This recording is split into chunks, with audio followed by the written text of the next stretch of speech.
I was expecting Season 3 Wild Gem Exchange to be huge, similar to like the Joel Embiid, Shea Gildress. Remember when those cards came out? Like, Wild Gem prices exploded. So I was expecting something very similar for Season 3. And there was nothing. And now they released one card, which makes me think they'll definitely release a lot more. But we'll see. Because you don't know what they're going to do in Season 3. My thought is they will potentially release a lot of Wild Gem exchanges, similar to like what they did in Season 2, just, I guess they're spacing it out a bit, but like, why would they not?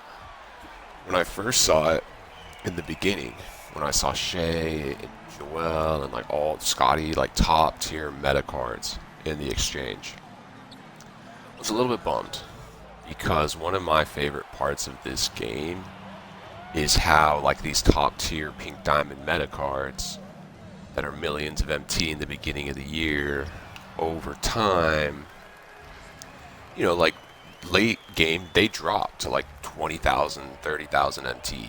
And you can actually find super badged out pink diamonds for relatively cheap. Like Giannis, I always get a pink diamond Giannis super late in the year that's just like fully badged out. And yeah, there's probably already a Galaxy Opal Giannis out or a Dark Matter Giannis out at that point. But the pink diamond fully badged out, one, is super cheap, and two, still hold his own. It's Giannis, player build, certain SIGs, you know, it's a Giannis. You know what you're getting with a good Giannis card. And when I saw those 5 top tier cards in the exchange, immediately I thought to myself, I was like, alright, well now there'll be no pink diamond Scottie Pippins on the market in January or in February. There'll be no Sheas. Like if you want that Shea, the only way to get that Shea is to lock it in. And like hypothetically, the lock-in may be more affordable later, but it doesn't look like it because they're not really releasing. I guess they are releasing a lot of wild gem packs. I don't know the drop rates for those specific ones. So that was like a little bit of a bummer. But then they started releasing cards like, what is it? The 6'8 point guard Igor Adem or something. I'm blanking on his name right now. I have him. Demon, who's 6'8 and like amazing, and Sagoon and Harkenstein and Aiton. I liked that. I was like, these are attainable good cards. Like I'm still running Aiton. Look, it's right there. I'll sub him out right now, but I'm still running Aiton. I run Aiton online. I've won 5 in a row on Humble Brag on not Humble on TTO last night with Aiton. He is still competitive, and I got him for completely free by grinding Breakout and exchanging the hidden gem pieces into wild gems. And yeah, I got Aiton for completely free, which was cool, and he's a great card. And I know people are using Sengun and Demon, the point guard. So then it became kind of cool. All of a sudden, we're like, all right, this is kind of a great mode. Like let's and I'm investing in these wild gems. I'm like, all right, it also fuels the market. Like the wild gem market becomes its own unique fluctuation of, you know, when new top wild gems come out, certain tiers are going to go up for certain players, and it's fun, you know, when they required like certain specific, like when Jokic came out, you needed a few specific diamond wild gems. I tried to predict it and bought a few Michael Porters. Because some random person tipped me. He was, I swear, like a week before Jokic came out, this random guy in All-Star was like, yo, they're going to drop a Jokic in the exchange, just watch. I'm stacking up on Michael Porter Wild Gem Diamonds. That's all I needed to hear. So I went and bought 2 myself. And one was really good because he had a bunch of Hall of Fame defensive badges. And the other, I just held. And then Jokic dropped, and they needed the most random diamond wild gems. I can't remember the name off the top of my head. I think it was like Jay Williams or something. I'm like, what does he have to do with Jokic? But that's neither here nor there. And so I still think it was fun, though. It made the entire like process and wild gems interesting, and then wild gems became their own market where you're trying to predict possible wild gems that may be needed for an exclusive exchange, or just the tier in general. Like I think Harkenstein needed a certain number of amethysts, and so you could really watch the market of wild gems and see it fluctuate, and it was something fun to engage with. And I thought they would do something similar in Season 3. And then beginning of Season 3, I don't think there was anything about it in the preseason report or whatever, and then Season 3 dropped, and they just dropped like those wild gems super packs, which people really didn't like. I guess like one or two of the cards was good. I haven't seen a ton or played against a ton. I got one Galaxy Opal on my team, and it's Josh Giddey, who I think is one of the best point guards in the game, and this guy's loaded to the gills with badges, so that's great. But you know how it is. If it, tier, it's not like it doesn't matter, but to a certain extent, it does not matter. Like that Kalel Ware Amethyst, that was a free card in the festival, which was a huge W by 2K. I think 2K deserves some credit there because they gave us Rui and Kalel Ware. Like those are great, essentially free cards that you could make the argument are better than some of those Galaxy Opals that dropped in that Wild Gem exchange that are going for millions of coins. And I think people who really know this game know that a card's value on the auction house isn't always reflective of how good it is. A lot of times it is. Like Paul George is probably the most expensive card right now. He is the best card in the game, arguably. His price may be somewhat accurate. But there's certain cards who can be very inflated, and it doesn't get one of those Galaxy Opals, for example, maybe one of them. And so there's really, in my opinion, no benefit to using a card just based on tier. Use the card that you play best with, for sure, and they've given us a good number of cards that, might be amethyst or diamonds or whatever, but they're very good cards, and use those. Anyways, so back to the Tuesday content today. Yes, they dropped one wild gem, and it is Galaxy Opal Lamar Odom. I haven't looked at the card too much yet, but I did look at its stats and badges just a little bit. And yeah, I mean, it's going to be an amazing card. It's going to be a very expensive card. I think he requires two or three pink diamonds, and then just a bunch of like Laker wild gem, any tier Laker, any tier Memphis. I don't love that they did that. As someone who invested a ton in wild gem diamonds, I was kind of hoping they would just keep it tier specific, like 10 diamond wild gems, 10 amethyst wild gems, and so on and so on. Maybe one or two specific players, but just having like 30 wild gem grizzlies. And it's something I could just adjust my investment strategy in. Wouldn't be that hard, because right now I'm just investing based off a tier, where now I just need to adjust it and invest based off a team. But there's a lot more teams than there are tiers, so you're kind of it's gonna make it a little bit more difficult, and maybe that's why 2K's doing it, because they know people like me are gonna try to invest. I don't want people working that market too hard, So that's something to think about. But they also dropped 95 exchange, wild gem 95 plus exchange, and that does require a good number of diamond wild gems. So I'm happy today. I'm very happy, because for once there was something that caused diamond wild gems to go up, and I was getting really worried because I was investing at these diamond wild gems at like 20,000. Here's just an example of like how I'll invest in the market for fun. Buying them on bid for like 20K, and they weren't really going lower than that ever. Like monitoring their price, they're usually at buy now between like 22 on a really high day 30.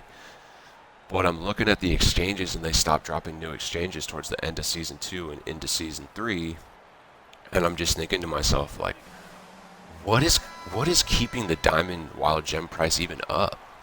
And there was a few older exchanges that were like the Karolinko, or one of those, the Jokic. Some of those exchanges do need diamond wild gems. That was kind of propping it up at around 20 to 24. But I'm like, what is unless they drop a new exchange that actually requires some diamond wild gems, their price is going to start dropping. And if they don't drop any new wild gem exchanges in Season 3 like they did in Season 2, their price is really going to drop. Because I think the cheapest diamond is quite a bit less than 20K. Wild gems, hold a bit of a premium. So I'd have to look at the absolute cheapest diamond. But if they stop dropping exchanges, there's no reason that the diamond wild gems wouldn't find that bottom of the diamond price threshold in general. So I was getting a little worried. But today was a good day because they at least dropped something to put your diamond wild gems in. Now it's a 95 plus wild gem pack, which you have to look at the 95 plus wild gems, and we can here after the end of this game. I don't know how many really good ones there are. I know Ron Artest and I know Magic Johnson would be two amazing pink diamond wild gems I'd be super happy to get. But looking at the requirements, I think it's around 500,000 to do that 95 plus exchange. Hopefully it goes up so those diamond prices go up. But what I'm trying to say is it's probably not worth it.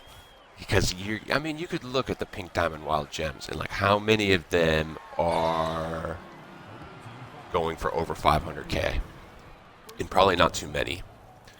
And then I'm guessing that pack is non-tradable. And any time you're starting to put resources into an untradeable item, I really begin to just like not want it. I actually just don't do it. Like even for Ayton, when I got that Ayton, every single wild gem I put into Ayton was untradeable because I got them through the hidden gem exchange pack, and then that gives you an untradeable wild gem. And so I didn't buy one tradable. So it's like any tradable asset I think is more valuable in the market. And that may be not for everybody, because I definitely understand why some people want to lock in for like a top tier card that they can use for 2 or 3 months. But for me, the meta just moves so fast and so many new cards come out. I just get that feeling almost like a pit in my stomach where if I put, 600,000 MT into an untradeable exchange, and like Pippin's had a ton of longevity, so like someone who's got Pippin early on is probably not that mad at it. But hypothetically, when that Pippin does eventually move on from the meta, you're not getting any of that back. And just thinking about it, it will be used in salary cap, and I think Pippin, just how good it is like a good example of a card where it could be worth it. But when you look at like that 95 plus exchange pack, it's just not worth it because you're not very likely to get a card anywhere near as good as Pippin, and the card you're going to get is going to be untradeable, and so you're essentially, giving away 500K on a huge risk. Where if you just go to the auction house and buy a 500K card, if you take your time and maybe work it for 24 hours, not saying you have to be on the game for 24 hours, but like get 3, like this is how I would go about buying a top end card. And it's essentially what I did with any top end card I bought this year, like this Josh Giddey. I have 1 top end card right now. Monitor that card for like an hour, or I guess really like 24 hours. Like monitor it for a little bit, like get an understanding of that card's market and understand like how often he comes up and what a base one goes for. And any top 500K card, badges are a huge factor, because you can get such good value. This is actually why I like 2K. One of the things I really like about 2K, I should say, and other modes just don't really have this aspect. Like Madden doesn't have this, and I don't think FIFA Ultimate Team has this, where the auction house can have these modified players with badges, and it can take a card from good to great so quickly. And you can get a card with a ton of extra badges sometimes for a similar price to its base version, if you understand the market and get a little lucky with bids. But if you can, you hone in on cards you want. You're like, I want to buy Josh Giddey. I'm going to start watching all the Josh Giddeys and see when Josh Giddey's ending, what's the typical range for that card? How many badges does it have? And I'm just going to keep my eye out for a Giddey that has really good badges. And eventually I'll be like, all right, this is the Giddey I want, like the one I got, Hall of Fame On-Ball Menace, Hall of Fame Legend Lightning Launch, like some really amazing badges. And I was like, this is the one I want. I know a solid price range. I know, what he's kind of worth. See if I can get a good deal. And maybe bid knowing, hey, this may or may not be a winning bid. And I bid to my limit, and then if I don't hit it, sometimes I'll bid and leave the room. For these really high-end cards, I don't think you have to bid at the last second. Sometimes I understand that, being like, oh, I don't want to bid too early and let someone outbid me. I'd rather make kind of a game-winning bid at the last second, and I do get that. But for certain cards, I think especially the high-end ones, people kind of have their limit, and they're going to be willing to pay what they're willing to pay. So, long story short, I think it's better take your 500K or whatever amount you're thinking of putting into an exchange and work the auction house and find a card in the auction house you really like with badges you really like. Put it into that.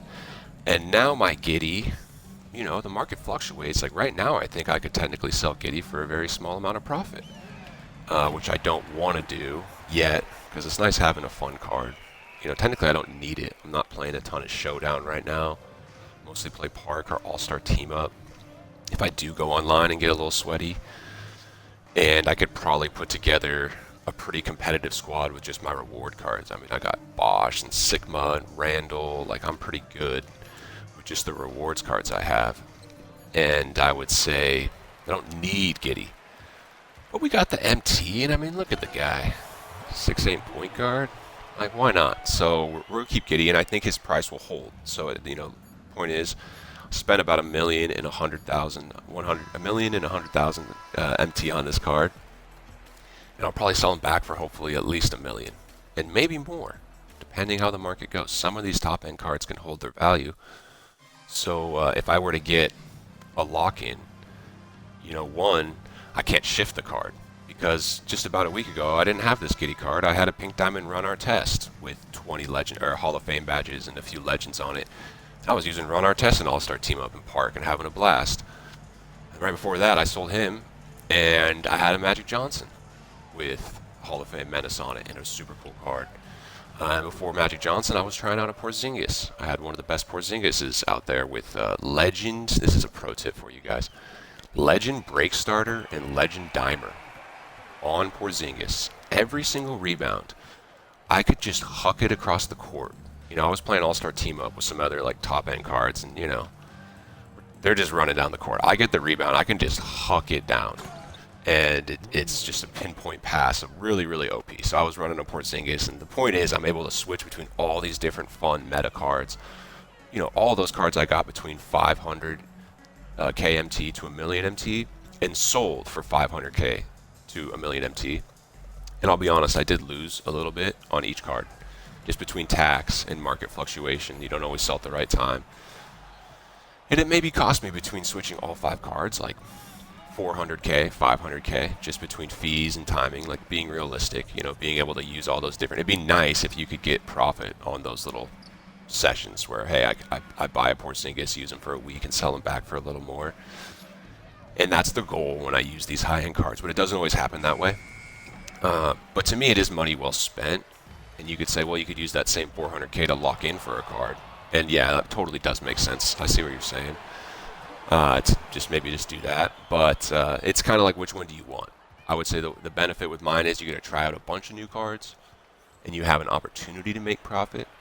Benefit with just locking in, you know what you're going to get, which is the same in my method because you're buying it off the auction house. So you know what you're going to get. But with your cards, you're going to have it forever. You're going to get a lot of value. You can add badges. If it's truly a good meta card that you badge out, I mean, you could use it for a really long time. Giddy. All right, Kid. Old Faithful, dude. Kid. We used Kid a long time. Such a good card. I mean, shout out Season 1 exchange cards. I'm still using 2 of them. Look at that move. Have to give it to him. Oh, didn't finish. And Kid and Sigma, they're kind of off the bench now. I mean, honestly, Sigma could start for Aiden. Aiden's his preference. I just like big athletic centers. And Aiden can hit the 3. Not like Sigma can, but Aiden is more than serviceable at the 3. And, hitting the 3, I should say. And so I like Aiden's rebounding and blocking and defense. I think he's a little faster than Sigma, and I really use that a lot. And so, but Sigma could start. If I didn't have Giddy, top 3 point guard in the game, arguably, probably not even arguably, I would be starting Kid. He's that good. He would still be my starting point guard. And albeit he's, probably not top tier right now, he's still a very serviceable point guard. And I was looking into like Stephon Castle or Dylan Harper as another really good point guard option. But yeah, Kid still gets the job done for anybody sitting on a Kid right now. Sounds funny to say. So yeah, shout out Season 1 exchange cards for sure. Season 2, I did not get one of those cards. I took the Legend badges, straight up. Season 3, I did go Pro Pass. That's the only money I've spent on this game has been Pro Pass. All VC I get is through Pro Pass, and then I do play a decent amount of my career. Silky D, shout out Silky D. If y'all follow the channel, y'all know. And all my VC goes to that guy. So I haven't opened any packs with VC this year, and I don't plan to. I don't plan to spend any money. I have no need to. I have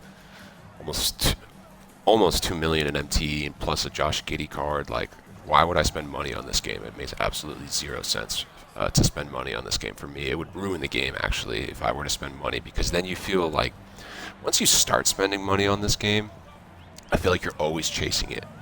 It's always in the back of your mind, like, oh, I could actually spend a little money. But then once you do it, it's just always a net loss. Like, packs are just whack. Everyone knows. Probably if you're lucky, you pull like a cruddy diamond or something that you sell for like 30, 40k MT. You probably get a bunch of like mid-level golds that you sell for like 2k. So you probably come up like 60k MT, just from like spending $100 or whatever. Like you will get your MT up a little bit, but it's a ton of work.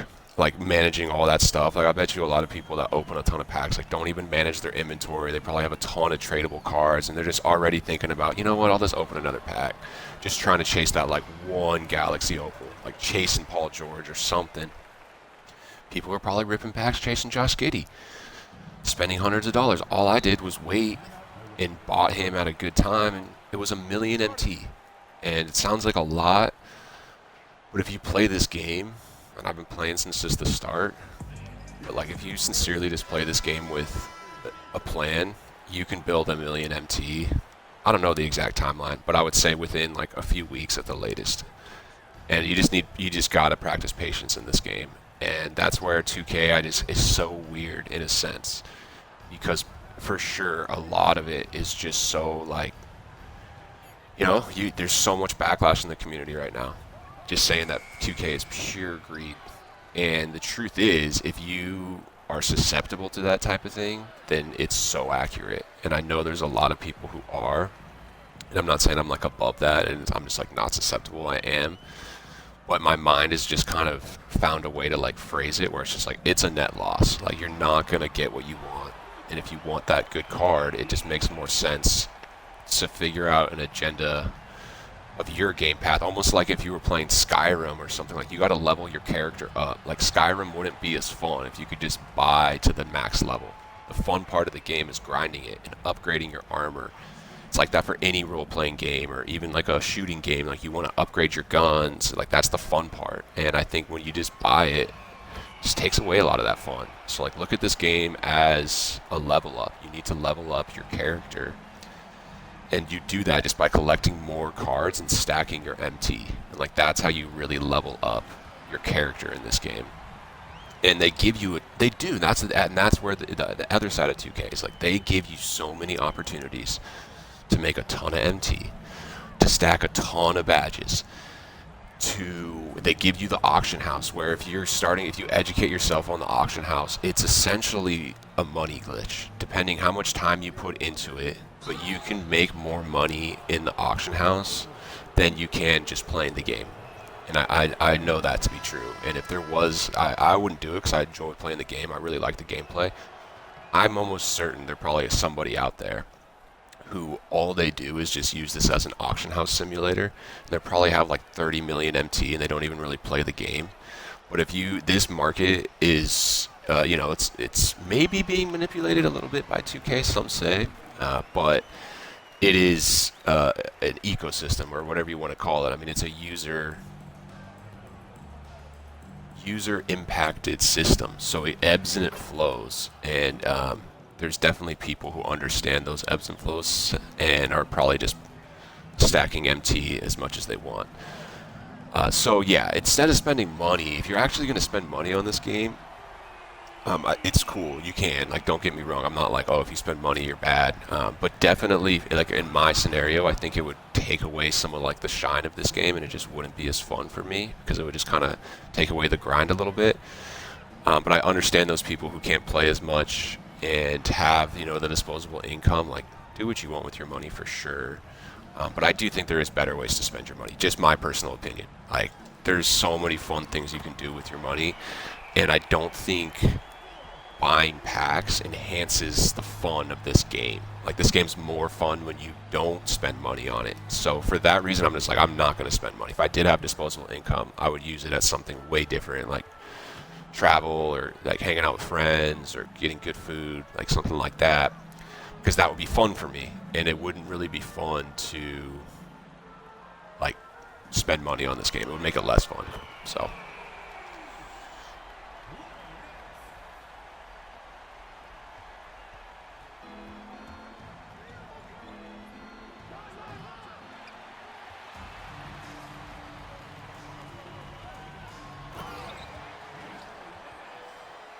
look at this Larry Nance card. He is still really rare, actually, because he's still a hidden gem. That's a whole nother thing. It's been cool, is these hidden gems. And I think I understand what they are. Essentially, they're cards that just haven't been released yet. I don't know about those ruby hidden gems. I've been confused about those, but I'm pretty sure any amethyst, diamond, any amethyst or above hidden gem will essentially be eventually in one of the Friday sets. And you've seen that, like Caruso, when I got him. I have an Amethyst Caruso. When I got him, he was a hidden gem.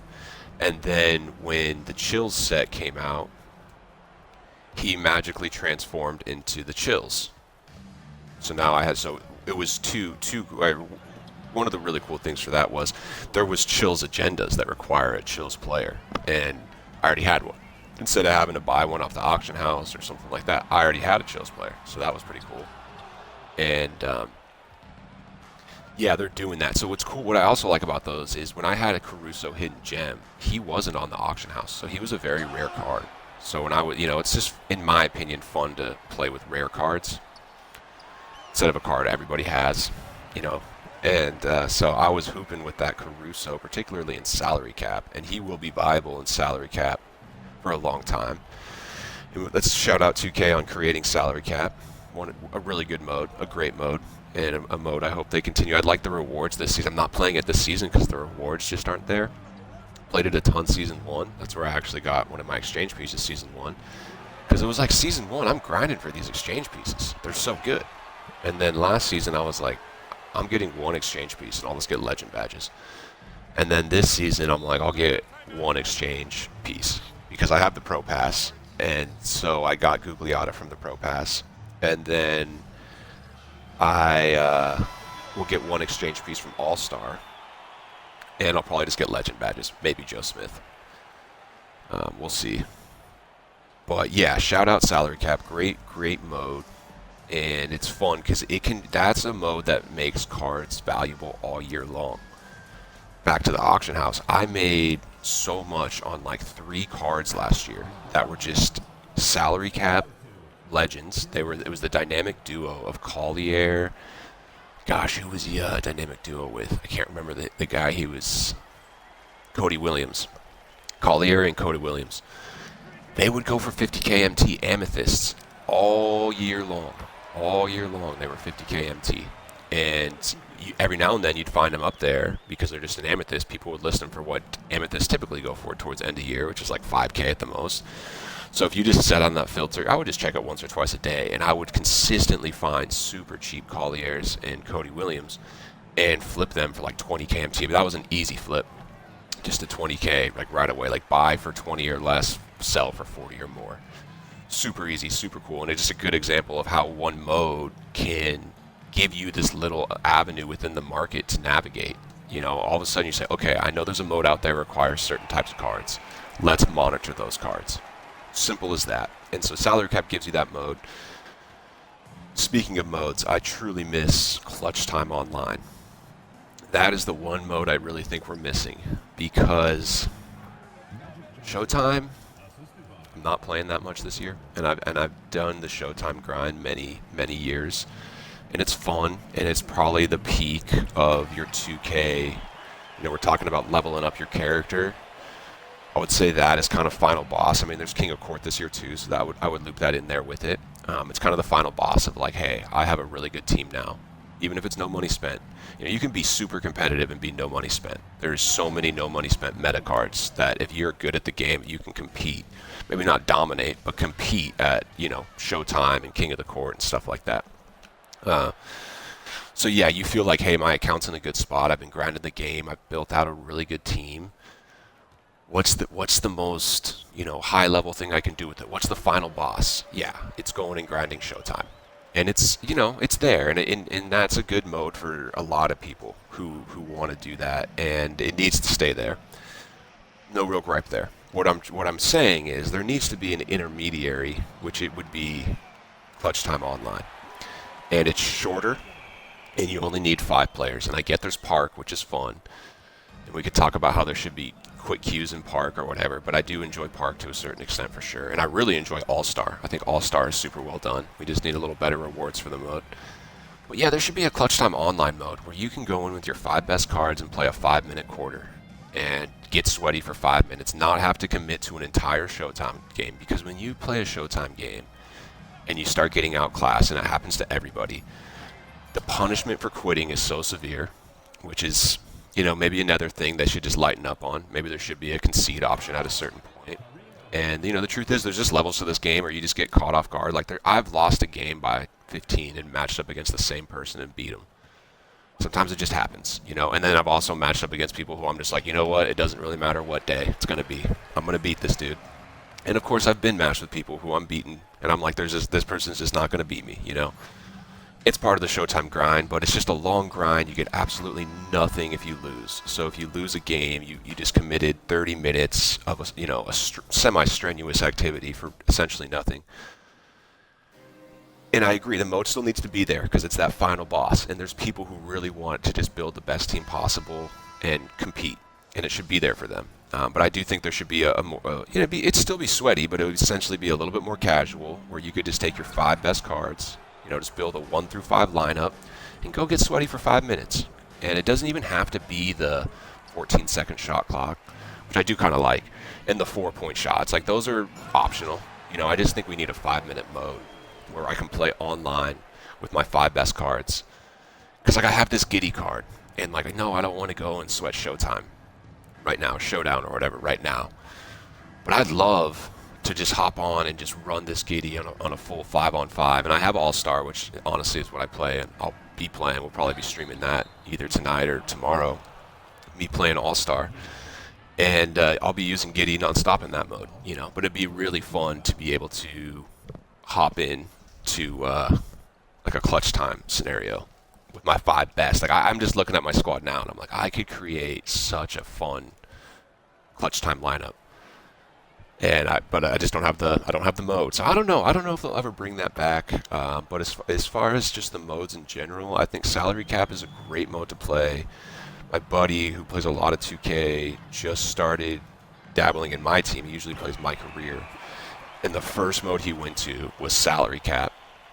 And he completed the season pass through My Career the last couple of seasons. So when he logged in, he had, Bosch and all the Season 2 reward players, and he finished Season 3 this year, so he got Anthony Edwards and Joe Smith from the Pink Diamond Exchange Pack.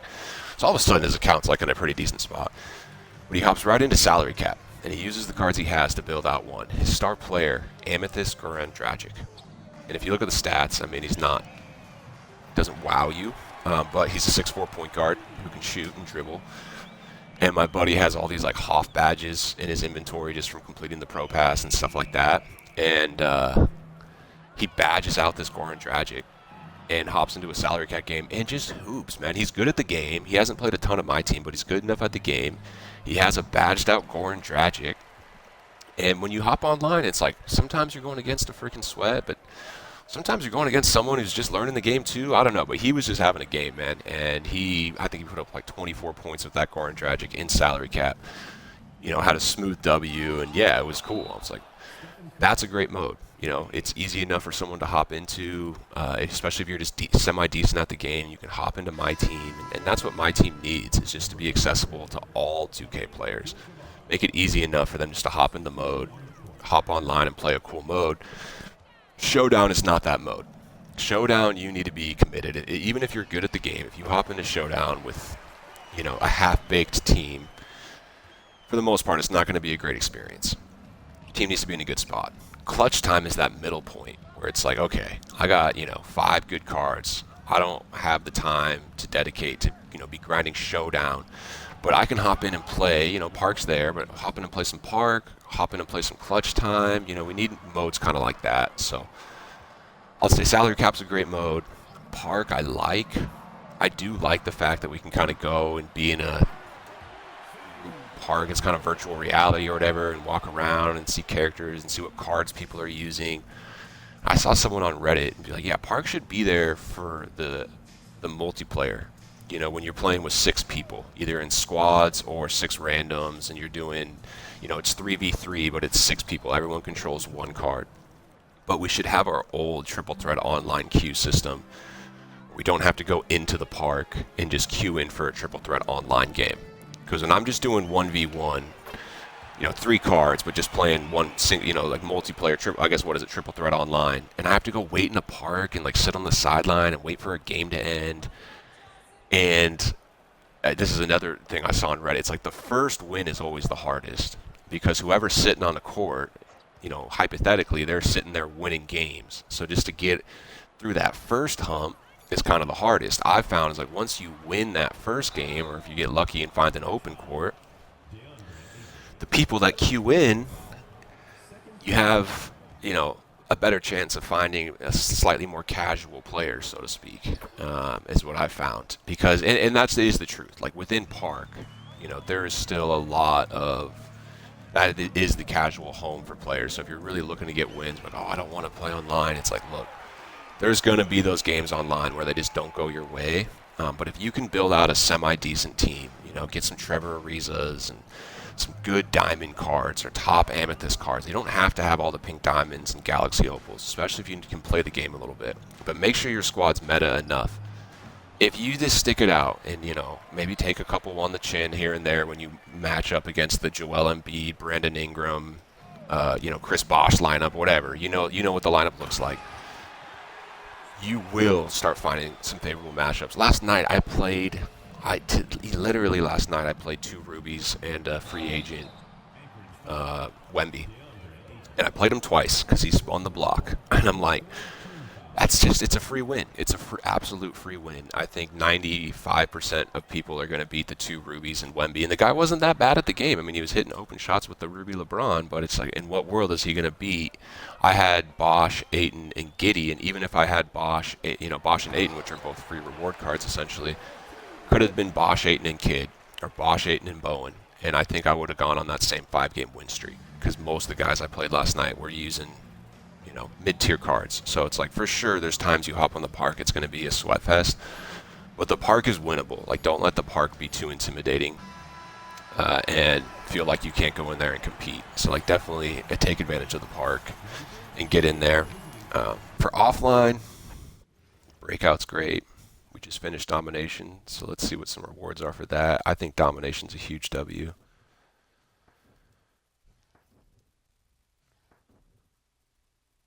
Look at that. Pink Diamond. I forgot we're getting this guy. Pink Diamond Elgin Baylor. Another Legend badge. We got 3 W's. So the first one I got was Shifty Shooter. Second one I got was On Ball Menace. And the third one I got is Strong Handle. And that is what I'm talking about. Okay, so let's do a little auction house research. So here's one way that I like to look at the auction house. I go search. I'm going to go, we can go by color. We'll start with Diamond, Wild Gem, Maximum Buyout. So we're going to record some prices here today, just for historical data. That might be a snipe, because you can see there's nothing within a few thousand of it. I think they're going for like this. Yes, technically that's a snipe. Like I said, I was buying these at 20, so I'm definitely not going to start buying them at 30 now. I'm more of in a sell phase than a buy phase, but yeah, they're going for about 35. So my Walter Davis should sell really quick. I would even say they're going for like 36.5. Yeah, even 37, you could say they're selling pretty quick. Yeah, okay, 37's not selling. 36. I'm going to put down 36. So they have shot up because they were down to about 23. So they shot up. Now the question is, do they keep going up? Here's what I honestly think is going to happen. I think the exchange is back. 2K is releasing this Lamar Odom. Just hoping people who are sitting on stockpiles, like myself, will get antsy and sell at this first one because they've jumped. They've jumped to 36. And for people who bought at 20, it's been hovering around 20-ish for like a month now. And that's how long I've been sitting on these cards. And I myself have been getting antsy. I'm like, maybe I should just sell them at 26. This lazy sell at 26. When I say lazy sell, I mean just put them up and just see if someone, buys them. And I'm getting antsy. So I think they're putting out this one Lamar Odom just so people start selling it, because I think that, and the exchange, that's just enough to start, culling through some of these huge stockpiles. And then next week or the week after, they're going to drop some bangers in that exchange. And then everyone's gonna have sold and put them in the diamond exchange, the pink diamond exchange, and so the supply is gonna go down a bit, and they're gonna drop a huge drop in that exchange, and they're gonna skyrocket again. That's honestly what I think is gonna happen. Part of that's just what I hope is gonna happen. So with that being said, I'm not gonna list everything at like 34, 35. If I listed all my diamonds at 34, 35 right now, they would probably all sell, and I'd make like 10K profit each, which is great. Maybe I should just do that as I say it. But I do think they're going to keep dropping more exchanges, and these diamond wild gems are going to be valuable. They are. Even though it seems that a lot of the exchanges are more based on team rather than color, I still think the easiest investment strategy is just go based off of color, because otherwise you're going to be trying to invest in 32 different teams, even though every single one has included the Lakers. But like Laker prices are already so high.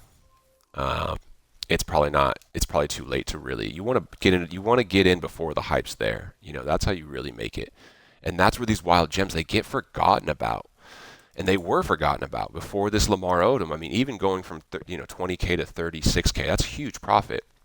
And it's just because people forgot, oh, is the exchange coming? No. So diamond prices plummeted, and then in one day they go from 20K to 36K. So there'll be times, watch, this price will creep back down depending on the drop on Friday and depending how much they leak about Tuesday. But and if next Tuesday's a huge drop, it might not leak that much down, and it might keep going up. But at a certain point in the coming times, there will be a lull in the wild gem action, and the prices will start to creep down again.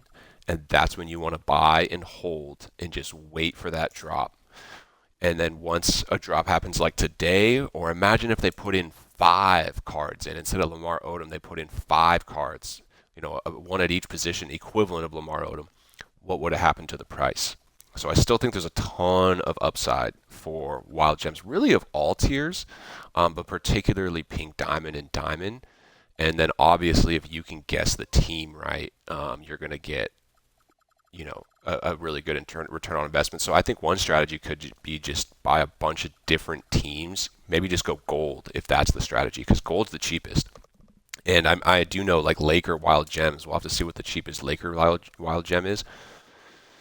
I mean, they're probably 10, 15K. So you can understand. It's like, look, if all of a sudden a player drops that needs 30 Mavericks, if their wild gems are 3K right now, they easily could get to 10, 15K. So it's a bit harder to guess, but it could have just as big, if not better, rewards than just going off a color. So that'd be 2 different wild gem strategies there. That might be a snipe. All right, emeralds have pretty much stayed the same. So amethyst went up a bit, but it looks like gold through emerald, as far as color, they've stayed the same. Now, that being said, I know gold Lakers have gone up a ton. Let's see, cheapest gold. Okay, gold has gone up because gold was at 4K. Yeah, but gold has gone up. See, golds are more expensive than emeralds, which is weird, but we'll put 4.5. So let's do two things. One, let's go to the exchange and let's look. We have the Season 3 Wild Gems. Now, I'm so happy because there's going to be more, right? Here's all the ones that came in Season 2. Do they still have the Season 1 or did they finally take him away? Dang, they took away the Embiid. I think those were there yesterday, so I think Embiid and all them are officially gone. Okay, sad but true. But yes, look at all the Season 2 Wild Gem exchanges. And it is true, especially towards the end, pretty much every one required team specific. You know, really the good ones. This one needs just an Wild Gems Amethyst or higher. And then like Karolinko, all the Jazz and Timberwolves and all those guys. But he did need a few diamonds. So like look, this if a card like this comes out, it's gonna spike the diamonds, no question. And maybe even the pink diamonds, but pink diamonds are already over 100K, so I think they're very hard to invest in right now. But some people think pink diamonds are going to go up, but it's like, yeah, if you get your pink diamond at around 100K, I do think there's a chance they go up. They probably do, they probably do, but we'll see. Pink diamond wild gems could be a good investment at 100K too, for sure. But the mere fact that now we have Season 3 Wild Gems, my thought is they're going to fill this thing out. Look how many are on Season 2. There's like 30. That was over 6 weeks. It's been a week and a half, and we have 3. So we'll have to see how many more Wild Gems come. This Lamar Odom, Pink Diamond. Now, it's not Wild Gem, just one Wild Gem's Pink Diamond or higher. The other are just any Pink Diamond, which I don't have any. And then it's all Lakers. Until how many Lakers do they need? 20 Lakers, 20 Clippers, 5 Heat, 5 Mavericks. All right? So now you just go by team. Let's go Clippers first. And that's got to be a wild gem, right? Or is it just any Clipper? Oh, I should have saw that. Wild gem. That's pretty specific. Oh, you know what I have? I have a. I think it's on the Kings though. I have a Ron Artest. Gosh, I think I might still have him. Well, let's go straight to Lakers. Wild gems. Let's see how they're doing. They're doing quite expensive, and I know they were expensive before because the Brandon Ingram one needs it. But look, they're up to like 30K, guys. I mean, that's every color.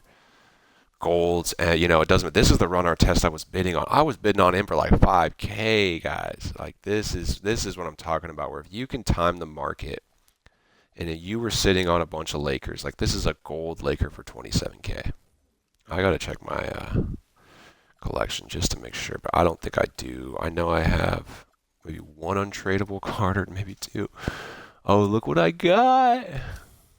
No way. That's a 30K card. That's a 30K card. Let's go. Let's go. What, any Clippers? Oh, he's not auctionable. He's not auctionable. All right, really what I should just do is let's go wild gems. Let's just look at all my wild gems. See what are auctionable, because most of these guys aren't even auctionable. This is the one I was thinking about. Yeah, I just bought this card for fun. Look, I got this card for like 9K. I knew it was a good price. Some of these rare wild gem cards, their prices are just random, and like especially a name like the Sapphire, like Kareem wild gem card is like always a little bit more expensive. And yeah, I don't think I have any. Oh yeah, I might have some golds though. Yeah, so like I'll hold on to him. I think it's definitely worth going and get big teams. Like there's gonna be a Celtics wild gem coming. Maybe Hawks. Like the Lakers are a big enough team where it's like, yeah, the Lakers are good. And I don't think he goes to any. He doesn't go.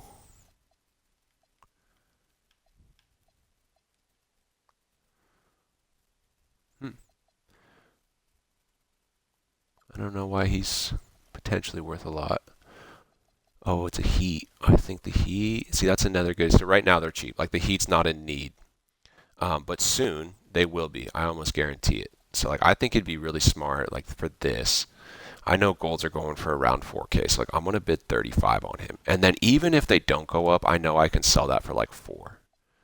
So like I think bids this, and this is my biggest tip on auction house working. Don't look for snipes. Sniping, and I actually overbid on that. That's fine. Don't look for snipes. Snipes is 2 time. Just bid on stuff. You can easily just come in here and just bid on the things you want. And I'm actually gonna. Is there any in the auction house? Yeah, I'm gonna bid on him too. I might start doing this. I'm gonna switch my. I'm gonna go after some big teams like Celtics, probably Warriors. Like I'll probably make a list of like 4 or 5 teams that that have any main market team, like the Lakers. They've been featuring the Lakers. You can go to the exchange and it's like Lakers, Lakers, Lakers. Brandon Ingram needs Lakers. This Lamar Odom needs Lakers. And now the Lakers wild gem prices are absolutely insane. What team's next? It's got to be a big team. The Lakers are one of the biggest teams out there. What are Clippers up to? See, Clippers are a lot cheaper, and you need 20 Clippers. Interesting. That's very interesting. You need just the same number of Clippers as you do Lakers. So Lakers are the bottleneck. Wait, what? Oh, it's got to be a wild gem. Okay, let's not get the game twisted now. Yeah, these are super cheap. So you can get Clippers for like, that's a snipe. See, that's how if I do snipe, it's just when I'm price checking. So like that was a snipe because Clippers are going for 55. They'll probably keep going up because there's not going to be that many more coming. But they'll probably keep going up. And so I could sell. I just bought him for like 35 or something. So I'll make like 1,000 MT. Nothing crazy. But that's interesting to me, just the fact that you need the 20 Clippers. You need the 20 Lakers. But the Clippers is the one that's not even really going up. And I'm guessing it's just because, this guy needs Lakers too, right? He needs a bunch of Grizzlies. He needs 10 Lakers. This guy needs 25 Lakers. Does he need Lakers? Watch them. Everybody needs Lakers. Besides Jazz and Timberwolves. I don't think Karolinko ever played for the Lakers. You never know.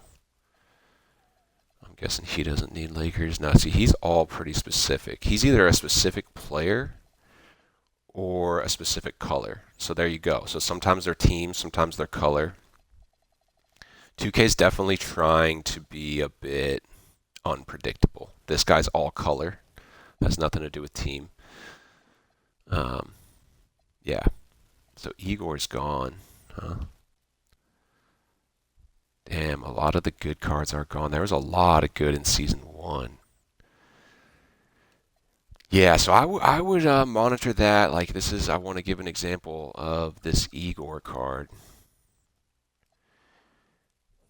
See, I don't want let's just go all then. This guy, where's my guy?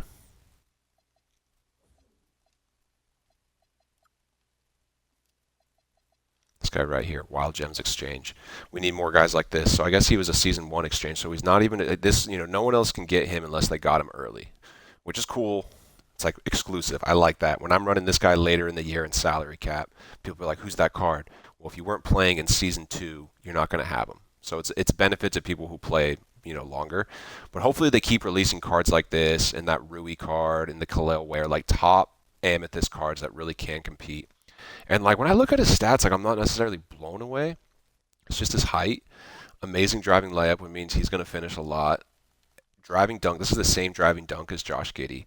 And on 6'8", dunk stick, you're great. You're fine, even with 80. I'm not sure if he has posterizer. He does. Gold posterizer. Like this guy's going to dunk on people. Like you can dunk stick, no problem. 86 ball handle. 96 pass accuracy. That's huge on a point guard. And I've noticed pass accuracy this year is actually a really big factor. So, huge. Great defense. Like this card is really good. Look at this speed. This card is really, really good. Really, really fun. If you are decent at the game, this is the type of card. Ignore that it's an amethyst. I think this card can beat so many pink diamond point guards. I would consider playing this card over my Jason Kidd. I would consider it. Yeah. So we'll see what they end up doing with this exchange. I am planning on, keeping my diamonds for now and just being stingy and listing them for high. If people want to buy them at 46 and 45, great. If they don't, I'll hold because I think more are coming. This guy is about to get sold for sure. Let me just double check on the exact price that I can get for him. I bought him for, I believe, 3K at the very beginning of the year because he was a hollow. And this hollows there'll be times randomly in the year they'll require a hollow for a challenge, right? So my mindset was, start buying some hollows because later in the year hollows will spike because all of a sudden everyone's trying to buy a hollow and they're kind of hard to find in the auction house. You can't sort by hollow. So my thought was like buy a bunch of hollows. Well, the thing they did this year, I'm going to list this guy for about 26 and he'll probably sell right away. Yeah, I guess 25. The thing about hollows is this year they did the make it shine breaker thing. So you can make any card. I could make 100 cards hollow if I wanted to right now. And because I don't have 100, but I have like 10. So there's not really a need for hollow. And this isn't even a hollow. I think I just bought him because he was a gold wild gem. Let's go ahead and list him at like 24. That should sell pretty quick. So that's a huge W. So yeah, today would be a really good day to buy like Celtics wild gems. Or if there or a team that you think is next up. I would think Celtics are due, but is there a really good meta card? You got to think of like meta cards. Some people were saying Heat. They think a D Wade point guard's coming, which I could definitely see that coming. I could see Heat coming either way. Heat and Celtics is probably pretty safe.